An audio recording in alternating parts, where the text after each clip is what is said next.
everyone, so let's interact with the Nandan, and Nandan is presently working as junior engineer in railways. He's a civil engineer and इनकी selection हुई है बिहार में assistant professor. Interaction बहुत अच्छा गया है। नंदन ने बहुत डिटेल में सब कुछ बताया है आपको किस तरह से इंटरव्यू का प्रिपरेशन करना है, किस चीज का आपको फोकस करना है। एक चीज नंदन ने मेरे को इंटरव्यू के बाद में बताया कि जब उन्होंने इंटरव्यू दिया तो मिनिमम एज क्राइटेरिया जो असिस्टेंट प्रोफेसर का था 22 ईयर्स था, 22 ईयर्स ऑफ एज। और नंदन ने जब ये एग्जाम लिखा या वो गए तो उनकी एज 22 साल 3 मंथ थी। So that means is one of the youngest fellow to become assistant professor. Young age में एपी बने हैं Nandan, and I am very sure he is a long career ahead, almost 40 years of teaching further, and he will be asset for any organisation. आप खुद सुनिए नंदन के views क्या हैं इन सारी चीजों को लेके, and I am very sure आपको कई क्वेश्चंस का आंसर मिलेगा कि साहब हम जेई हैं तो हम टीचिंग में क्यों जाएं, और बाकी बहुत सी चीजें नंदन ने बताई हैं। पूरा इंटरेक्शन सुनिए सो दैट आपको इसका बेनिफिट हो। Okay, so Nandan, first of all let me thank you, आपने टाइम दिया अपना for this interaction. Thank you sir. Okay, and Nandan, you are selected in Bihar Public Service Commission as assistant professor, and presently you are working in Indian Railways as junior engineer. So मैं आपके साथ interaction करना चाहता हूँ नंदन, so that आपकी journey से बच्चों को जो अभी इंटरव्यू देने जा रहे हैं कई स्टूडेंट्स, उनको सीखने को मिले और वो अपना बेस्ट करके आए, और आपकी जो जर्नी रही है उससे बच्चों को मोटिवेशन मिले। तो सबसे पहले मैं स्टार्ट करता हूँ नंदन आपकी अपनी बैकग्राउंड से। आप प्लीज हमें बताएं आप कहाँ से बिलोंग करते हैं, कहाँ से आप आते हैं, और उसके बाद आपका एकेडमिक जर्नी कैसी रही, और आपका असिस्टेंट प्रोफेसर में सिलेक्शन से पहले आपने कौन कौन से एग्जाम्स दिए थे, कहाँ सिलेक्शन हुआ था, कहाँ रिजेक्शन हुआ था, वो थोड़ा सा हमें बताएं आप।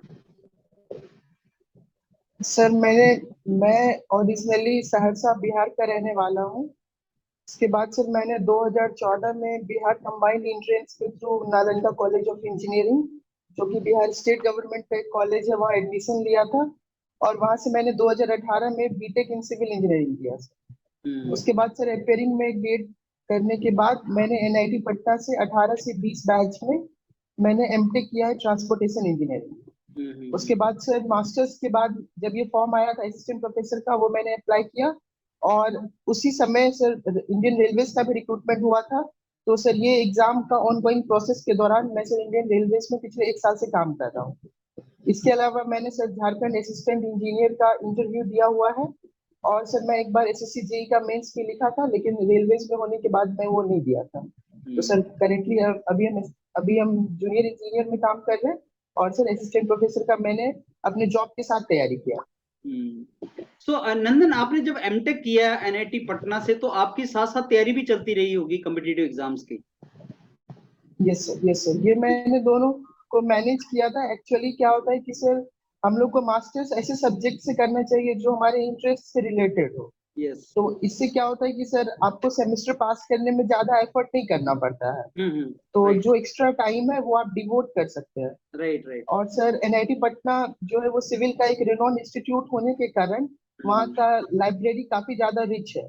यहाँ पे जाने के बाद मैंने उस टाइम को यूज किया और डिफरेंट कॉम्पिटिटिव एग्जाम्स के लिए वहाँ पे एक बेटर रिसोर्स, बेटर इन्वायरमेंट में पढ़ाई किया था। अच्छा नंदन, एक मैं आपसे क्वेश्चन पूछूंगा, since you have done your MTech from NIT Patna. जो अगर हम सिविल इंजीनियरिंग की बात करें तो सिविल इंजीनियरिंग में बहुत ज्यादा गवर्नमेंट जॉब्स हैं, सबसे ज्यादा गवर्नमेंट जॉब्स जो हैं वो सिविल इंजीनियरिंग में हैं। उसी तरीके से अगर हम पब्लिक सेक्टर की बात करें तो मैकेनिकल में आ जाती हैं, और अगर हम प्राइवेट सेक्टर की बात करें तो कंप्यूटर्स में बहुत जॉब्स हैं।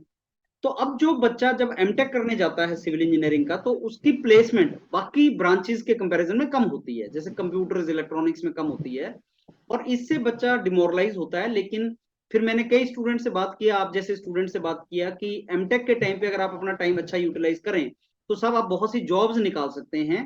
तो एक सिविल इंजीनियर को जो एमटेक करने जाता है उसको किस तरीके से अपना 2 साल यूटिलाइज करना चाहिए सो दैट उसको करियर अपॉर्चुनिटीज मिले? नंदन, इसके बारे में थोड़ा सा बताएं आप। जैसे ही हम लोग बीटेक करते हैं और हम एमटेक में एडमिशन लेने जाते हैं, तो उस समय से हमारा कंसेप्ट क्लियर होना चाहिए कि हम जो मास्टर्स है वो जनरली 3 पर्पस से किया जाता है। एक सर पर्पस होता है कि मुझे रिसर्च में जाना है, तो अगर से आपको रिसर्च में जाना है तो आपको एमटेक का सेकेंड ईयर, फर्स्ट ईयर जो भी ये टाइम है, इसमें सर आप अपने एमटेक को अच्छे से करना है ताकि आप कोई पब्लिश कर सके और पीएचडी में इजीली एडमिशन ले सके। अगर सर आपका पर्पस गवर्नमेंट सेक्टर है तो सर आप एमटेक का एक ऐसा स्पेशलाइजेशन चुनिए जिसमें वर्कलोड काफी कम हो, जो कि आपके इंटरेस्ट से रिलेटेड हो, ताकि आप बचे हुए टाइम को आप अपने स्टडीज में फोकस कर सके कॉम्पिटिटिव एग्जाम में। उसके अलावा अगर आपका मोटिव है कि मुझे कोई प्राइवेट सेक्टर में मुझे प्लेसमेंट लेना है, तो सर आप कॉलेज में जाने के साथ आपको सबसे पहले एक ऐसा स्पेशलाइजेशन चुनिए जिसमें कंपनीज आती है। जैसे सिविल में अगर हम बात करें तो स्ट्रक्चरल इंजीनियरिंग एक पोर्शन होता है जिसमें प्राइवेट सेक्टर में काफी रिक्रूटमेंट होता है। तो सर क्या है कि आप स्ट्रक्चरल लीजिए किसी भी अच्छी जगह से, और वहां पे आप सॉफ्टवेयर पे काम करिए। तो सर ये प्रॉब्लम तब नहीं होगा अगर बच्चे का कंसेप्ट क्लियर हो कि हम एमटेक में एडमिशन ले किस पर्पज से रहे। सही है, बिल्कुल सही है। तो मतलब ऐसा कि एनआईटी वगैरह में अगर आप बैठ रहे हैं तो तैयारी आप कर सकते हैं, आप बैलेंस भी कर सकते हैं, और दोनों जगह एमटेक भी आप अच्छा सीजीपीए मेंटेन कर सकते हैं और आप तैयारी भी कर सकते हैं, राइट नंदन? यस सर, यस हाँ सर, जी। ये सर अच्छा ऐसा नंदन, ही है। जैसे सर हाँ जी, सर जैसे मैंने ट्रांसपोर्टेशन से किया था तो सर मेरे 9.2 सीजीपीए थे। अच्छा, इसके अलावा गुड। मैंने ड्यूरिंग अपने जर्नी 3-4 गवर्नमेंट एग्जाम्स भी क्रैक किए। तो हम्म, इसके पीछे ऐसा रीजन नहीं था कि हम मास्टर्स बहुत अच्छे से कर रहे थे। हाँ, रीजन ये था कि सर ट्रांसपोर्टेशन मेरा बीटेक के समय से फेवरेट रहा था। तो मुझे उसके लिए कुछ ज्यादा हार्डवर्क करने का जरूरत नहीं था। मुझे परफेक्ट। बहुत लोग सजेस्ट किए कि आप स्ट्रक्चरल कर लो, ये कर लो, लेकिन सर मेरा कंसेप्ट क्लियर था कि हमको गवर्नमेंट जॉब में जाना है। जॉब की तैयारी। तो सर हम उसी के लिए ऐसा ही ब्रांच चुने जिसमें हमको काम ज्यादा नहीं करना पड़े। बहुत सही पॉइंट दिया है, बहुत रेलिवेंट पॉइंट है, और जो सिविल इंजीनियर सुन रहे होंगे हमें, उनको ये सीखना चाहिए कि स्ट्रक्चर में प्लेसमेंट ज्यादा है, बोलते हैं सब लोग, लेकिन अगर आप स्ट्रक्चर लेते हैं और प्लेसमेंट फोकस है तो आपको क्लियर होना चाहिए। अगर आपको कम्पिटिटिव एग्जाम निकालना है तो साहब ऐसा सब्जेक्ट लो जिसमें आप ऑलरेडी अच्छे हैं, आपको बहुत मेहनत नहीं करनी पड़ेगी, सीजीपीए भी मेंटेन रहेगा, और साथ में आप तैयारी भी कर सकते हैं। ये बहुत अच्छा कंसेप्ट आपने दिया है Nandan, and I am very sure बच्चों को इसमें से काफी कुछ सीखने को मिलेगा डिसीजन मेकिंग के लिए। नंदन, अब हम चलते हैं आपके असिस्टेंट प्रोफेसर के जर्नी की तरफ। तो ये 2020 में यस एग्जाम निकला था, और उसके बाद आपने इसकी तैयारी करना स्टार्ट किया। तो इसके बारे में थोड़ा सा बताओ, और इंटरव्यू के बारे में थोड़ा डिटेल में आप हमें बताओ कि फिर उसका रिटर्न के बाद जब आपका इंटरव्यू निकला हुआ तो किस तरीके से उन्होंने क्वेश्चंस वगैरह पूछे थे आपसे? सर 2020 के सितंबर में इसका फॉर्म आया था। हाँ जी। तो सर इसका रिटन एग्जाम 2021 के सितंबर में हुआ था। ओके। तो सर पहले हम थोड़ा रिटन एग्जाम के बारे में बोल देते हैं क्योंकि सिविल में अभी लेक्चरर का एग्जाम होना बाकी है। ओके। तो सर हमें ये ध्यान रखना है कि हमें ईएससी और गेट प्रीवियस ईयर करना है। इसके बाद सर क्या होता है कि जब हम लोग बीटेक में गेट देते हैं उसके बाद हम इंजीनियरिंग मैथमेटिक्स किसी एग्जाम में नहीं पढ़ते हैं, क्योंकि सर वो किसी एग्जाम में नहीं आता, कोई भी गवर्नमेंट एग्जाम में। लेकिन सर असिस्टेंट प्रोफेसर के एग्जाम में इंजीनियरिंग मैथमेटिक्स का काफी वेटेज है। तो हमें प्रिपरेशन में उसका ध्यान रखना है कि वो हमारा साथ साथ कवर होते रहे, क्योंकि हम लोग उससे आउट ऑफ टच हो जाते हैं। उसके बाद आप गेट और ईएससी प्रीवियस ईयर करिए और इंजीनियरिंग मैथमेटिक्स अच्छे से करिए। तो सर ये करके मेरा सितंबर 2021 में रिटन एग्जाम हुआ। उसके बाद सर इंटरव्यू जो है वो मेरा अप्रैल 2022 में हुआ था। तो सर अब इंटरव्यू में क्या है कि जो मेरा एक्सपीरियंस है कि सर वो आपके नॉलेज का टेस्ट नहीं करते, वो बस ये देखते हैं कि आप पढ़ाने का आपके में स्किल है या नहीं। पढ़ाने का स्किल मतलब होता है कि आप जो आइडियाज को प्रेजेंट कर रहे हैं वो सामने वाले को क्लियरली पता चल रहा है या नहीं। वो आपके नॉलेज का टेस्ट नहीं करते हैं। इसीलिए हमें ध्यान ये रखना होता है कि वहाँ हमें कुछ फेक नहीं बोलना है, हम जो भी बोले वो एक्चुअल बात करें। तो सर इंटरव्यू में मेनली 3 चीजों का ध्यान रखना पड़ता है। सबसे पहले कि आप जिस भी सब्जेक्ट से मास्टर्स किए हुए हैं, सपोज अभी मैकेनिकल है, अगर कोई थर्मल से किया हुआ है तो उसको मास्टर्स का सारा पेपर का जानकारी होना चाहिए कि आप ड्यूरिंग 4 सेमेस्टर्स आपने क्या क्या पढ़ा। ठीक, तो पहला ये चीज होता है। दूसरा कि सर आप जो थर्मल से अगर किए हो तो आप कोई भी एक टॉपिक वहां पे बोर्ड पे आप एक्सप्लेन करने में सक्षम होने चाहिए। सर बहुत सारे लोग क्या होते हैं कि बहुत सारे लोगों का रिटन में अच्छा मार्क्स होता है, लेकिन अच्छा स्टूडेंट अच्छा टीचर होगा ये बात जरूरी नहीं है। हो सकता है कि उसको क्वेश्चन बनाने आता हो लेकिन वो अपने आइडियाज को ठीक से एक्सप्रेस नहीं कर पाता है। तो अगर आपको सर इसमें सेलेक्ट होना है तो इंटरव्यू वाले जनरली उसी पे फोकस करते हैं। वो देखते हैं कि आप अपने आइडियाज को अच्छे से उनके सामने रख रहे हो या नहीं। तो क्या है कि सर आप 1-2 टॉपिक अपने दोस्तों को या अपने टीचर्स के सामने 1-2 ऐसे मॉक आप पढ़ा करके देख लीजिए। उस और पढ़ाते समय आपका आई कांटेक्ट कैसे रहता है ये सब चीज काफी ध्यान देना है। तो सर मेरे साथ बेनिफिट क्या हुआ था कि सर मैं ड्यूरिंग एमटेक पटना के कोचिंग में एसएससी जेई को पढ़ाया करता था। तो इससे क्या था कि सर मुझे ऑफलाइन क्लास लेने का एक एक्सपीरियंस था। तो जो इंटरव्यू में ये मेरे हाव भाव से और मेरे पढ़ाने के तरीका से उनको पसंद आया कि ये मैनेज कर सकता है। तो इसी कारण से सर हमको इंटरव्यू में 11 मार्क्स दिया था उन्होंने। तो तो देखना ये होता है कि सर आपको मतलब वहाँ पे कुछ फेक नहीं करना है, एमटेक का सारा चीज प्रिपेयर करके जाना है, जो चीज आपने मास्टर्स में पढ़ा है, और 2-3 टॉपिक आप ऐसे करके जाइए जिसको आप बोर्ड पे पढ़ा सके। लेकिन सिर्फ पढ़ाते समय बस इस बात का ध्यान रखना है कि आप कोई भी ऐसा टॉपिक मत चुनिए जिसमें आप पूरी तरह से कंफर्टेबल नहीं है, क्योंकि पढ़ाते पढ़ाते हो सकता है कि आप अटक जाए तो इससे एक खराब इंप्रेशन आएगा। इसीलिए आप ऐसा ही टॉपिक चुनिए जो कि काफी इजी है, क्योंकि वो आपके नॉलेज का टेस्ट लेने नहीं बैठे हैं, वो आपका किस तरह से आप एक्सप्रेस करते हो वो देख रहे हैं। तो ये अच्छा चीज का बस ध्यान रखना होता है। अच्छा नंदन, ये जो आपने मेरे को बातें बताई, बहुत अच्छे तरीके से आपने सारी बातों को समराइज किया है। इसमें से मैं 2-3 चीज पूछूंगा आपसे जो बच्चों का क्वेश्चन होता है। पहला कि सर जब वो पढ़ाने के लिए आपको बोलेंगे बोर्ड पे, तो क्या टॉपिक आप चूज करेंगे, टॉपिक वो लोग देंगे, या इंटरव्यू का ही पार्ट होगा? सर वो क्या होता है, जैसे सर मैं अपना पर्सनली बता रहा हूँ, जैसे मैं वहां पहुंचा तो उन्होंने मुझे बोला कि आप असिस्टेंट प्रोफेसर का इंटरव्यू के लिए आए हैं, तो आप कुछ तो टॉपिक तैयार करके आए होंगे, आपको पढ़ाना है तो मैंने बोला यस सर। तो वो बोले कि ठीक है, आप जो भी टॉपिक तैयार करके लाए हैं तो वो आप जाके पढ़ाइए। तो बेसिकली मेरे साथ क्या हुआ कि उन्होंने कुछ भी स्पेसिफाई नहीं किया, लेकिन मेरे कुछ फ्रेंड्स हैं जिनको सर उनके मास्टर्स का सब्जेक्ट बोला गया था। ओके। सपोज अगर कोई मैकेनिकल का मशीन डिजाइन का है तो उनको बोला जाएगा कि ठीक है, आप मशीन डिजाइन का कोई भी टॉपिक पढ़ाओ। तो इसमें दो ही केस पॉसिबल है, एक या तो आप अपने मन से पढ़ाओ, या फिर वो कोई एक टॉपिक आपके स्पेशलाइजेशन रिलेटेड देंगे, वो खुद से देंगे। ओके। अच्छा, दूसरा मेरा क्वेश्चन ये है नंदन कि जैसे आपने अगर सपोज ट्रांसपोर्टेशन में एमटेक किया है, तो क्या लार्जली क्वेश्चन इंटरव्यू में ट्रांसपोर्टेशन से आएंगे, बाकी सब्जेक्ट भी तैयार करने हैं?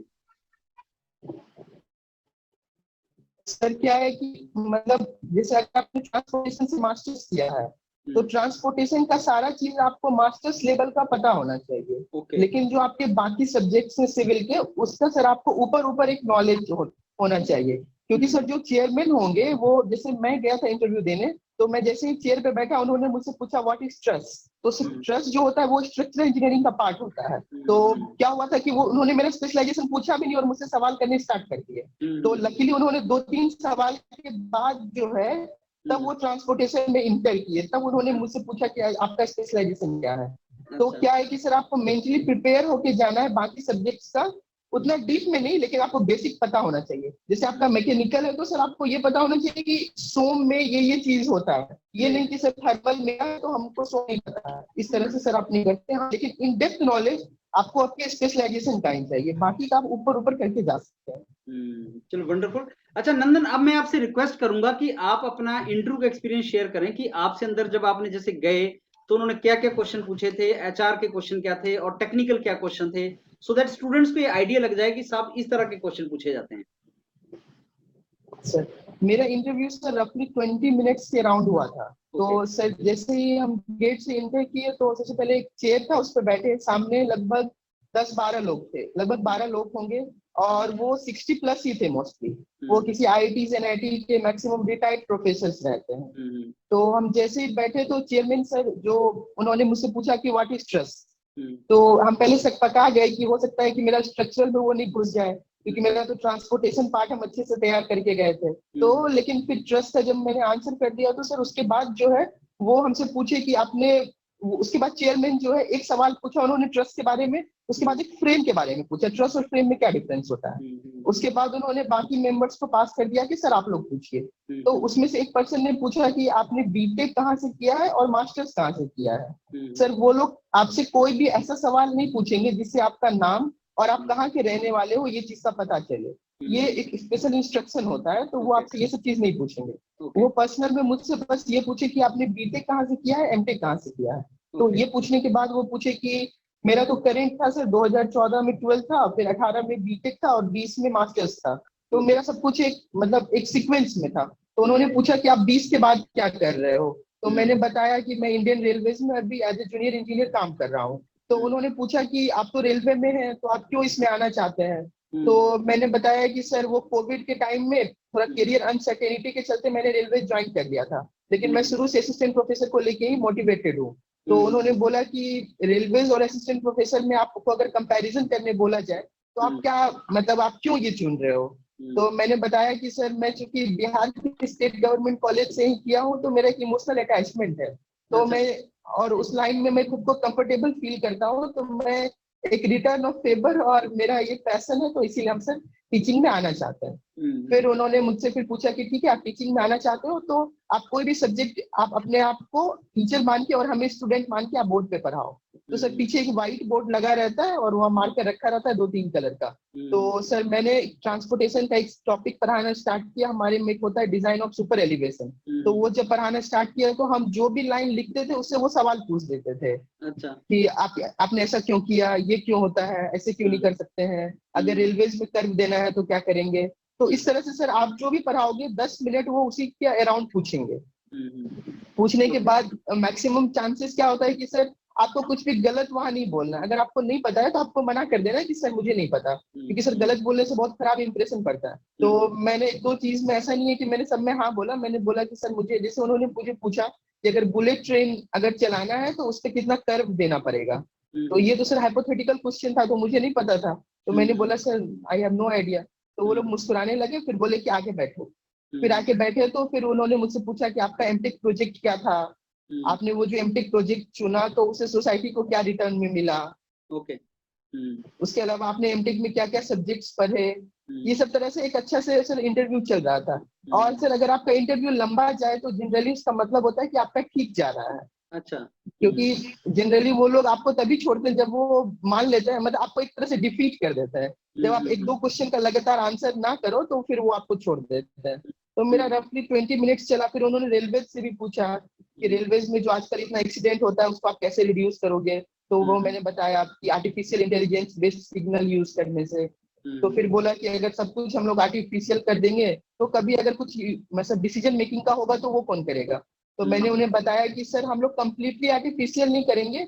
हमारा जो गुड्स गार्ड और जो हमारा लोको पायलट होता है वो हमेशा होंगे, ताकि अगर कोई ऐसा एडवर्स सिचुएशन आए तो वो on the basis of conscience decide कर सके कि हमें क्या करना है। उसके बाद सर उस समय रेलवेज में एक कवच आया था, कवच करके एक बनाया था रेलवे मिनिस्टर ने, जो करंट अफेयर का टॉपिक था। तो चेयरमैन सर ने मुझे पूछा कि आपने कवच का नाम सुना है। तो रिसेंटली मैंने न्यूज या कहीं यूट्यूब पे देखा था, तो मैंने बताया कि हाँ सर कवच का सुने, जो रेलवे में एक्सीडेंट्स को रोकने के लिए लाया गया है, एक सेंसर बेस्ड होता है। तो फिर वो काफी खुश हो गए और उन्होंने मुझे जाते जाते कहा कि तुम्हें जो कॉलेज मिलेगा तुम अच्छे से पढ़ाना। तो मैंने थैंक यू सर बोला और मैं बाहर आ गया। तो सर मुझे एक इंडिकेशन हो गया था कि शायद उनको मेरा इंटरव्यू ठीक लगा।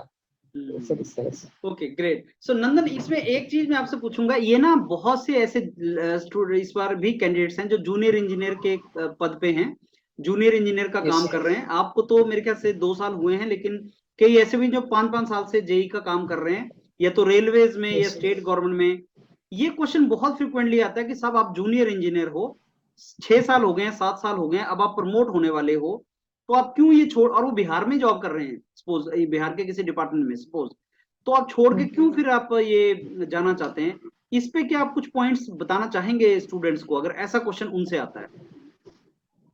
सबसे पहले सर आपको ये बात बताना है कि मतलब सर वहाँ पे कुछ फैक्ट्स बताना है। ये बताना है कि सर मैंने जूनियर इंजीनियर जो कोर्स ज्वाइन किया था हाँ जी। वो सर बाय चॉइस नहीं था, वो बाय फोर्स था। आपको ये चीज कन्विंस करना है कि ऐसा नहीं था कि मुझे पसंद था, बस क्योंकि वो मेरे टेक्निकल बैकग्राउंड से जुड़ा था तो मैंने एज ए एम्प्लॉयमेंट पर्पस वो लिया था। उसके बाद सर आपको ये कन्विंस करना है कि आप ओरिजिनली हमेशा से टीचिंग ही चाहते हैं। तो आपको ये बोलना है कि मैं सर जब जूनियर इंजीनियर के पोस्ट पे काम कर रहा था तो उस समय भी मैं होम ट्यूशन या ऑनलाइन कोचिंग या कभी कभी वीकेंड्स में कोचिंग में पढ़ाया करता था। तो सर मेरा अल्टीमेट गोल जो है हमेशा से टीचिंग रहा है। आपको ये बात कन्विंस करना है और ये बोलना है कि सर वो क्या था कि अनएम्प्लॉयमेंट के चलते, क्योंकि वो गवर्नमेंट सेक्टर में मेरे ब्रांच से जुड़ा हुआ था, इसी के चलते मैं वहां पे ज्वाइन कर लिया। लेकिन अल्टीमेट गोल हमेशा फोकस। तो आपको ये चीज बताना है सर, जूनियर इंजीनियर का जॉब करने में बुराई नहीं है, बस आपको ये कन्विंस कर देना है कि सर वो मैंने अनएम्प्लॉयमेंट के चलते किया था और मैं अपने गोल को लेकर के फोकस था। गुड। तो इस तरीके से अगर आप जस्टिफाई करेंगे तो वो हो जाएगा, राइट। अच्छा नंदन, यस और यस। ड्रेसिंग के बारे में कुछ बता सकते हैं, क्योंकि बहुत से बच्चों को कंफ्यूजन होता है कि साहब हम टाई लगा के जाएं कि ना जाएं, ड्रेसिंग कैसा होना चाहिए, उसके बारे में प्लीज आप थोड़ा सा बताएं। सर मेरा इंटरव्यू अप्रैल में हुआ था, तो उस समय गर्मी का मौसम धीरे धीरे आने लगा था। तो मैंने देखा कि मेरे बहुत सारे फ्रेंड्स ब्लेजर में आ गए थे, फॉर्मल और ऊपर से ब्लेजर पहन लिए थे। तो जो अंदर का रूम होता है सर उसमें फैन लगा होता है। तो वो उन्होंने मुझे बताया कि भाई बहुत पसीना चल रहा था तो बहुत अनकंफर्टेबल फील कर रहे थे ब्लेजर में। तो मेरे हम्म,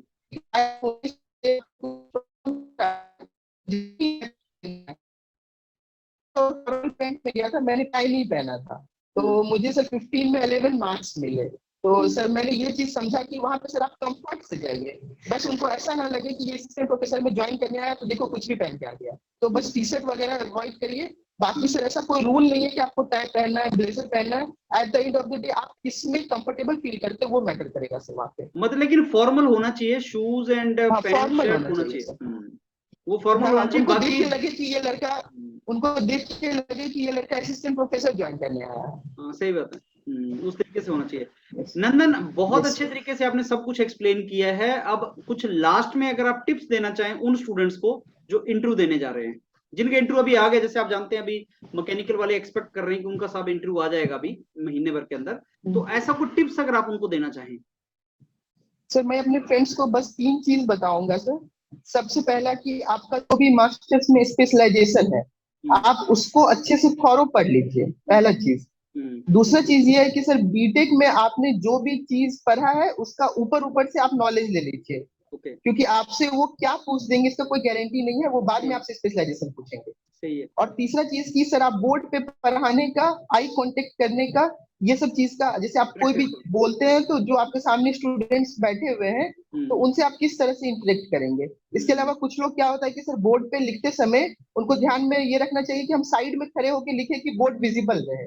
ओके, ये सब छोटा चीज है। उसके बाद हम्म, सर एक माइन्यूट चीज और बताएंगे कि जब भी आपका बोर्ड वाला काम खत्म हो जाए तो आप हम्म, चेयर पे बैठने से पहले या बाहर जाने से पहले बोर्ड पे आपने जो भी लिखा है उसको आप हम्म, प्रॉपर वे में डस्टर से मिटा दो, क्योंकि सर हम्म, ये एक बहुत मेजर चीज होता है जो लोग ध्यान नहीं रखते, तो आपको इस चीज का देख और आपको घबराना नहीं है। और दूसरा क्या है कि सर आप वहाँ पे फेक बनने का कोशिश नहीं करना है, वो हम्म, आपके नॉलेज का टेस्ट नहीं कर रहे हैं, वो बस आपका एक्सप्रेशन स्किल देख रहे हैं। तो हम्म, सर आप ज्यादा वहाँ पे कोई हार्ड टॉपिक नहीं पढ़ाइए कि आप वहाँ पे फंस जाए।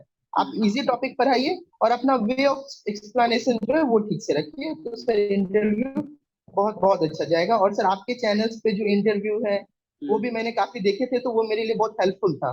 तो सर हम्म, जो यूपीडिया एजुकेशन है, तो सर वहाँ पे जो अलग अलग इंटरव्यूज दिए हुए हैं हाँ तो जी, आप उनको देखिए, वहाँ पे हर तरह के क्वेश्चन आपने पूछे हैं, तो हम्म, मेरे ख्याल से उनके सारे डाउट्स क्लियर हो जाएंगे सर। हम्म। चलो नंदन, बहुत अच्छा लगा आपसे, और मतलब I am really thankful to you, and I thank you from my side also and all the student side also, क्योंकि आपने बहुत अच्छे तरीके से टाइम निकाल के ए टू जी सारी बातें बताई हैं। And I am very sure अगर स्टूडेंट उसको सुनेगा ढंग से तो उसको बहुत ज्यादा बेनिफिट होगा इंटरव्यू के लिए। And I am very sure he will score as high as you have scored. 15 में से अगर आपने 11 नंबर लिए हैं तो ये बहुत डिफरेंस डाल देता है ये इंटरव्यू के अंदर। And I am very sure this is going to be helpful to them. And मैं आपको I wish you all the very best also Nandan, for this new profession, teaching profession. ये एक बहुत ही नोबल प्रोफेशन है, और आप जैसे कैपेबल लोग अगर टीचिंग में आएंगे तो स्टूडेंट्स के लिए that will very good thing, उनके भविष्य के लिए भी बहुत अच्छी वो एक चीज है। Thanks a lot Nandan, and thank you hope to sir be in for giving contact. Me this opportunity sir. Thank you.